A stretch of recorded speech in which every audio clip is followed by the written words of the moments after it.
Who makes history? This is R.J. Rushdoony with a report on our threatened freedom. America's UN Ambassador Jeane Kirkpatrick, in her book Dictatorships and Double Standards, wrote most tellingly of an illusion common to many of our professors, bureaucrats, statesmen, and politicians. This illusion is the idea that vague social forces shape events rather than people. Ambassador Kirkpatrick tellingly cites evidences of this very dangerous myth.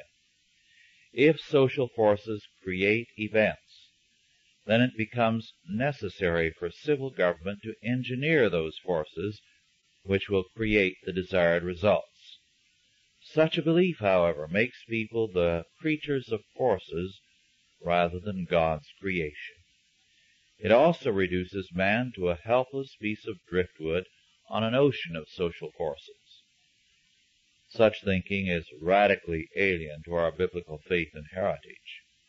Our civilization and our country are the products of men of faith and action who shaped events and set forces in motion rather than being shaped by them.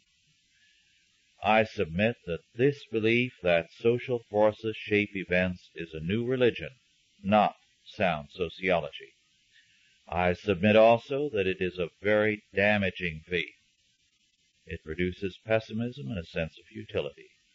It cuts the vital springs of human action and channels energy into self-defeating concepts. History is not a product of vague social forces, but very real peoples who by faith embarked on brave ventures and made great steps forward. Behind every great age of advance in history, we find men of action, vitalized by a powerful faith. Forces do not exist in the abstract. A social force is the product of a people's faith and action. It has no existence in and of itself, and it cannot exist apart from a people's beliefs. Social scientists, in talking about such forces, have fallen into a naive deification of their own ideas. History is a human product, not an abstraction's work. Not surprisingly, these scholars have converted history into social studies to strip events of their human source and to ascribe them to vague social forces. Such a faith, however, denies man freedom and reduces him to a product of vague and non-existent entities or forces. This has been R.J. Rushdoony with a report on our threatened freedom.